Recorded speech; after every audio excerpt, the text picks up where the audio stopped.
pemilih, selamat datang di podcast KPU Musirawas, tempat kita belajar bareng tentang demokrasi, pemilu, dan peran kita sebagai warga negara yang berdaulat untuk Indonesia. Saya Okta Dersi akan menemani Anda dan kita semua ngobrol santai bersama Bapak Yogi Juli Saputra. Halo Bapak. Halo Mbak Okta. Apa kabar Bapak? Alhamdulillah luar biasa sehat. Iya. Sebelumnya sudah podcast nih Pak ya. Oh iya, ini untuk yang kedua ya. Yang kedua, iya, untuk Ya, Bapak Yogi siap. untuk kedua. Dan ini sudah 3 segmen atau 3 episode podcast KPU Musirawas sebelumnya sama Bro Syeki. Dan ini akan ditemani oleh saya Pak. Siap.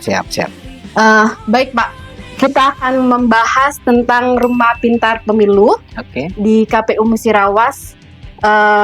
Boleh Pak kita bahas sekarang, dan apa sih itu Rumah Pintar Pemilu? Boleh dijelaskan Pak? Oh gitu, baik. Jadi salah satu program KPU Musirawas adalah membuat Rumah Pintar Pemilu, gitu ya. Nah, jadi apa Rumah Pintar Pemilu? Mungkin banyak masyarakat yang belum tahu tentang Rumah Pintar Pemilu, gitu ya. Jadi Rumah Pintar Pemilu atau sering kita sebut RPP itu adalah inovasi KPU untuk menjadi pusat pendidikan pemilih, ya. Jadi di sini masyarakat bisa belajar tentang sejarah pemilu, sistem kepemiluan, gitu kan, partisipasi politik dan nilai-nilai demokrasi dengan cara yang menarik dan mudah dipahami. Jadi kita sudah bukan sekedar ruang yang bentuknya pamer-pameran saja, ruang pemilu, tapi ini juga ruang belajar dan diskusi bagi semua kalangan masyarakat, dari pelajar sampai masyarakat biasa, dari komunitas masyarakat. Jadi kita siapkan berbagai peragaan hal-hal yang berhubungan dengan kepemiluan, seperti itu Mbak Okta.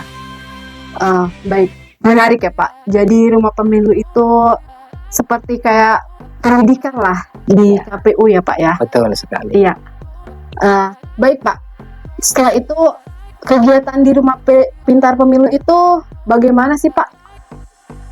Jadi banyak ya, mulai dari kunjungan edukatif sekolah. Jadi kita kenalkan Rumah Pemilu ini ke kalangan sekolah-sekolah SMA itu sebagai pemilih pemula, dan nantinya juga kita bisa ajak teman-teman SMA kita, teman-teman calon pemilih pemula itu datang ke Rumah Pintar Pemilu kita, dan untuk kita menjelaskan dan memperkenalkan bagaimana sistem kepemiluan yang ada di Indonesia, kayak gitu. Jadi dari tahun ke tahun, kayak gitu kan.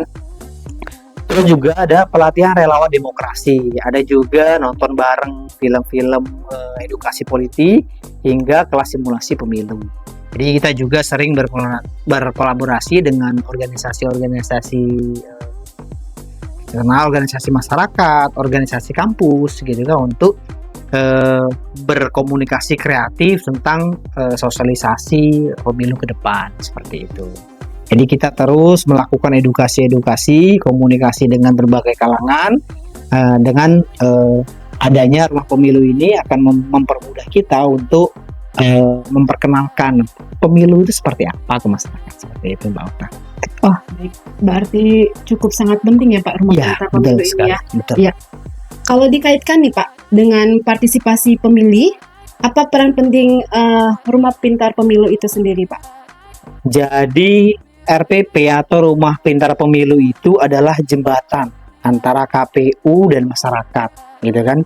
Jadi melalui RPP kita ingin memunculkan kesadaran masyarakat bahwasanya pemilu itu adalah hak sekaligus tanggung jawab daripada masyarakat, kayak gitu. Jadi saat masyarakat itu paham betapa pentingnya suara mereka, betapa perlunya suara mereka, maka proses proses peningkatan partisipasi masyarakat itu akan meningkat, gitu. Jadi dengan kita melakukan pendidikan bahwasanya partisipasi masyarakat dalam pemilu itu sangat penting, karena itu sangat menunjukkan menentukan atau menunjukkan tanggung jawab kita sebagai warga negara untuk kemajuan negara kita, gitu. Jadi dengan kesadaran itu sudah sampai ke masyarakat, sudah tertanam di diri masyarakat, dengan otomatis partisipasi masyarakat nanti akan meningkat. Gitu. Jadi masyarakat Indonesia juga bisa memberikan hak suaranya untuk kemajuan negara. Gitu Mbak Okta. Oke, baik.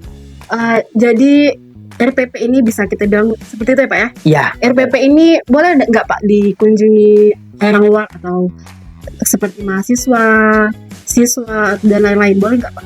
Sangat boleh ya. Jadi RPP ini adalah untuk sarana masyarakat luas, baik itu organisasi sekolah, organisasi kampus, organisasi masyarakat, bahkan masyarakat umum itu boleh datang ke rumah pintar kita, rumah pintar KPU Musirawas untuk belajar, mencari informasi tentang informasi-informasi atau ilmu-ilmu kepemiluan kayak gitu, baik sejarah pemilu, baik sistem pemilu, sistem demokrasi, boleh kita berikan informasi di sini.